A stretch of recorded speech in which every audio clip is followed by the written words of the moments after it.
السلام علیکم ناظرین کرام، نئی ویڈیو میں آپ کو خوش آمدید کہتے ہیں۔ آج پورا دن سپریم کورٹ میں مخصوص سیٹوں کے حوالے سے سماعت جاری رہی۔ میں اس پر پورا دن آپ کو رپورٹنگ بھی کرتا آیا ہوں، لیکن آخری سیگمنٹ کے اندر الیکشن کمیشن کے وکیل سکندر بشیر نے جو تماشا لگایا، جو مداری وہ بن گیا، اور ججز کو جس طرح وہ بھگو کے مارتے رہے اور ججز کے ساتھ جس طرح سے وہ بدتمیزی کرتے رہے۔ ججز خاتون جج عائشہ ملک کو بھی انہوں نے نہیں بخشا، لیکن قاضی صاحب ان کی باتوں پر دانت نکالتے رہے، ان کو ریسکیو کرتے رہے، ان کو بچاتے رہے۔ قاضی صاحب نے پوری کوشش کی کہ الیکشن کمیشن کے وکیل کو ریسکیو کیا جائے، لیکن وہ ریسکیو کر نہیں پائے۔ ایک ایسا موقع آیا جب تمام کا تمام کیس ہی الٹ گیا، الیکشن کمیشن بھی اجڑ گیا، قاضی صاحب بھی فارغ ہو گئے اور سارا کا سارا کیس دوسری جانب چلا گیا۔ الیکشن کمیشن کے وکیل سے بنیادی سوالات بہت سارے ہوئے جن پر میں پچھلی ویڈیوز میں بات بھی کر چکا ہوں، لیکن ایک مین سوال یہ تھا کہ آپ بتائیں سنی اتحاد کونسل میں جو اب لوگ ہیں، پہلے وہ پی ٹی آئی میں تھے، جب انہوں نے پی ٹی آئی سے الیکشن لڑا ہے، ان کو آزاد کیوں ڈکلیئر کیا گیا؟ اس پر لمبی چوڑی ڈیبیٹ ہوئی کہ دیکھیں ان کے پاس انتخابی نشان نہیں تھا، انتخابی نشان نہ ہو تو اس کو آپ سیاسی جماعت ہی کنسیڈر نہیں کرتے، ان کو آپ آزاد ڈکلیئر کرتے ہیں۔ یہ ساری چیزیں چلتی رہیں، لیکن سب ججز نے کہا کہ اس بات کو ہم کیسے تسلیم کر لیں کہ اگر انتخابی نشان نہیں ہے تو اس کا صرف مطلب یہ ہے کہ وہ بلے کے نشان پر الیکشن نہیں لڑ سکتے۔ اس کا ہرگز یہ مطلب نہیں ہے کہ وہ آزاد ہیں۔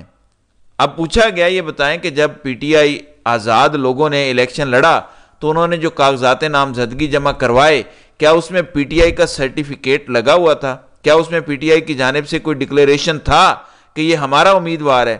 اس پر سکندر بشیر نے کہا کہ بالکل بھی نہیں لگا ہوا تھا۔ ہاں، پی ٹی آئی نظریاتی کی جانب سے ضرور سرٹیفکیٹ دیا گیا تھا، وہ بھی واپس لے لیا گیا بعد میں۔ اب یہ سوال ایک بار نہیں بار بار سوال کیا گیا کہ پی ٹی آئی کی جانب سے کوئی سرٹیفکیٹ نہیں تھا، تو انہوں نے کہا کہ میرے نالج میں بھی نہیں ہے بھی نہیں اور میں نے دیکھا بھی نہیں۔ پیچھے سے آوازیں بھی آئیں کہ یہ بندہ جھوٹ بول رہا ہے۔ ظاہر ہے وہاں پر پی ٹی آئی کے وکلاء بیٹھے ہوئے تھے، انہوں نے کہا کہ یہ بندہ جھوٹ بول رہا ہے۔ ایک موقع پر الیکشن کمیشن کے وکیل نے یہ بھی کہا کہ دیکھیں یہ مجھے جھوٹا کہہ رہے ہیں، مجھ پر جھوٹا ہونے کا الزام لگا رہے ہیں۔ اب ہوتا کیا ہے، جب پی ٹی آئی نظریاتی کا ذکر آتا ہے اور ساری چیزیں ہوتی ہیں تو جسٹس اطہر من اللہ بول پڑتے ہیں۔ وہ کہتے ہیں کہ پی ٹی آئی نظریاتی کو تب جوائن کیا گیا جب کوئی آپشن نہیں رہ گیا تھا۔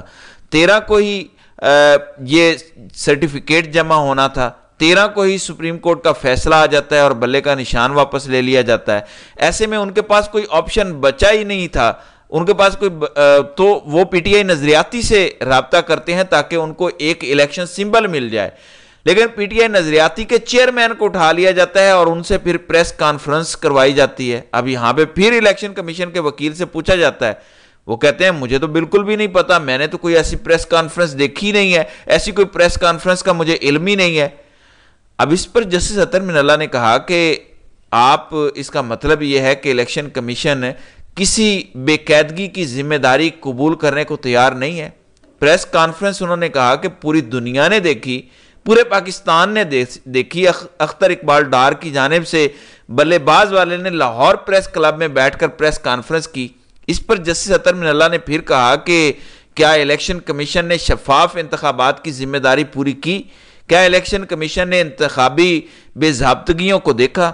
وکیل نے جواب دیا میں کیس پر بات کروں گا، باقی حقائق کا مجھے نہیں پتا۔ جس پر جسٹس اطہر من اللہ بولے کہ اس کا مطلب ہے کہ الیکشن کمیشن کے وکیل تسلیم کر رہے ہیں کہ بے ضابطگیوں کو نہیں دیکھا گیا۔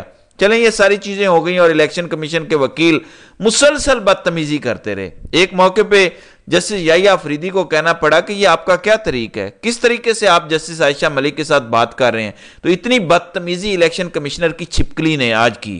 اب ہوتا کیا ہے، صاحبزادہ حامد رضا کے نومینیشن فارم عدالت کے سامنے رکھے جاتے ہیں اور کہا جاتا ہے کہ صفحہ نمبر فلاں، صفحہ نمبر فلاں، صفحہ نمبر 11، وہاں پہ لگا ہوتا ہے پی ٹی آئی کی جانب سے سرٹیفکیٹ۔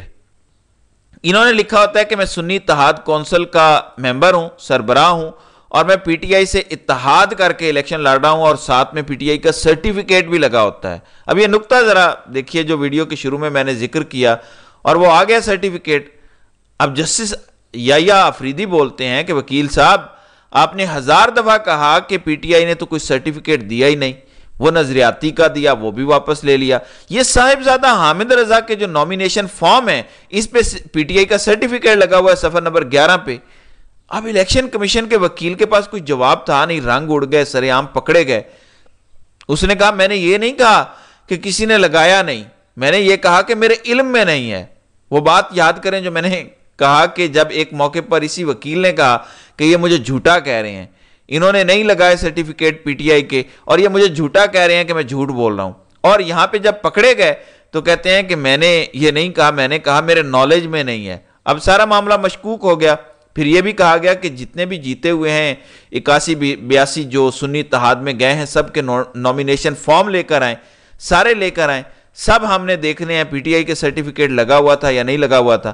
تو یہ ساری چیزیں آج سامنے آئیں، اور قاضی صاحب مسلسل بونگیاں مار رہے تھے۔ قاضی صاحب نے آج آدھے گھنٹے کا لیکچر دیا۔ انہوں نے کہا کہ یہ بار بار مجھ پر کیچڑ اچھالتے ہیں کہ آپ نے بلے کا نشان لے لیا۔ میں نے ان سے کہا تھا کہ انٹرا پارٹی الیکشن نہ کراؤ، میں نے کہا کہ بلا مقابلہ منتخب کرو، میں نے کہا تھا یہ کرو وہ کرو۔ آج بھی انہوں نے انٹرا پارٹی الیکشن نہیں کروائے۔ اب پی ٹی آئی میں وہاں پہ کافی لوگ بیٹھے تھے، سلمان اکرم راجہ بیٹھے ہوئے تھے، ان کو اٹھ کے بتانا چاہیے تھا کہ ہم اس کے بعد بھی 2 بار انٹرا پارٹی الیکشن کروا چکے ہیں، آج دن تک ہمارے انٹرا پارٹی الیکشن ایکسیپٹ نہیں ہوئے، لیکن کسی نے نہیں بتایا، اور قاضی صاحب آدھے گھنٹے کی تقریر کرتے رہے کہ مجھ پر الزام نہ لگائیں۔ ان لوگوں نے آج بھی انٹرا پارٹی الیکشن نہیں کروایا۔ کوئی 70,000 سوال پوچھے گئے الیکشن کمیشن کے وکیل سے، لیکن انہوں نے کہا کہ میں بعد میں جواب دوں گا، میں ابھی جواب نہیں دوں گا۔ یعنی انہوں نے ایک سوال کا جواب نہیں دیا، اور مسلسل بدتمیزی، مسلسل جھوٹ پر جھوٹ عدالت کے سامنے بولتے رہے۔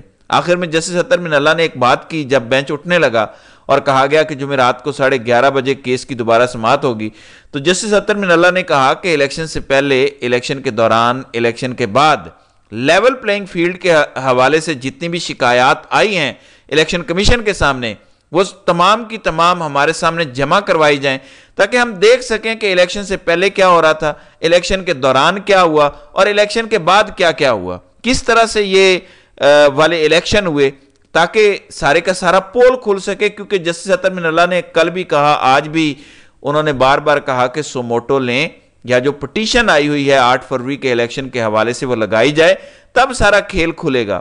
اب یہ والا انہوں نے مطالبہ کر دیا کہ یہ ساری شکایات آپ سپریم کورٹ کے اندر جمع کروائیں، تاکہ پتہ چلے کہ الیکشن کس تناظر میں کس طرح سے ہوا۔ اب الیکشن کمیشن کے وکیل نے قاضی صاحب کی طرف دیکھا اور کہا کہ اگر یہ مجھے لکھ کر دے دیتے ہیں قاضی صاحب، آرڈر کر دیتے ہیں، تو ہم لے کر آئیں گے ریکارڈ۔ جس پر قاضی صاحب نے کہا نہیں، ایسی کوئی بات نہیں ہے، ہمارا یہ کیس ہی نہیں ہے، ہم کوئی الیکشن والا کیس نہیں سن رہے، ہم مخصوص سیٹوں والا کیس سن رہے ہیں، لہٰذا کوئی ضرورت نہیں ہے جو الیکشن کمیشن کے اندر، جو الیکشن کے اندر فراڈ ہوا ہے وہ سامنے لانے کی۔ تو یہ آج تماشا اور ڈرامہ ہوا۔ دوسری جانب خواجہ آصف نے آج کہہ دیا چاہے جو مرضی ہو جائے، چاہے تمام کی تمام جماعتیں ہمارے خلاف ہو جائیں، آپریشن عزم استحکام تو ہوگا۔ کابینہ نے بھی آج اس کی منظوری دے دی ہے۔ دوسری طرف آئی ایم ایف کا بجٹ بھی بنا کسی تبدیلی کے اب قوم پر لاگو ہونے جا رہا ہے۔ ثناء اللہ خان جو ڈان نیوز کے رپورٹر ہیں، وہ کہتے ہیں کہ پارلیمنٹ ہار گئی، آئی ایم ایف جیت گیا۔ وزیر خزانہ نے اسٹیشنری کے علاوہ تمام ٹیکس عائد کرنے کا فیصلہ برقرار رکھنے کا اعلان کر دیا۔ تنخواہ دار پر بھی اضافی ٹیکس واپس نہیں ہوگا۔ اور بلاول بھٹو نے بھی آج حکومت کے لیے بجٹ کے اندر حمایت کا اعلان کر دیا۔ میں نے آپ سے پہلے بھی کہا تھا کہ یہ سب کچھ ہوگا، یہ الٹے پاؤں بجٹ منظور کروائیں گے، یہ محض ٹوپی ڈرامہ ہے۔ دوسری جانب شاہ محمود قریشی تھانہ کرال اسلام آباد میں درج مقدمے میں بری ہو گئے ہیں۔ یہ کیس مئی 2022 میں درج کیا گیا تھا۔ تو یہ معاملات ہیں۔ آج قاضی صاحب کے حوالے سے اگر کسی کو کوئی غلط فہمی تھی بھی، وہ بھی سامنے آ گئی کہ کس طرح قاضی صاحب ایکسٹینشن کے لیے، ایک نوکری کے لیے کس طرح پاگل ہو رہے ہیں، کتنے ذلیل ہو رہے ہیں، کتنا خود کو گرا رہے ہیں، اور کتنی وہ اچھی وکالت کر رہے ہیں نون لیگ اسٹیبلشمنٹ اور الیکشن کمیشن کی، اور ان کا پاکستان میں جمہوریت یا آئین سے کسی قسم کا کچھ بھی لینا دینا نہیں ہے۔ تو ناظرین کرام، آپ کی اس ویڈیو کے حوالے سے کیا رائے ہے؟ آپ اپنی رائے کا اظہار کامنٹ سیکشن میں ضرور کیجیے گا۔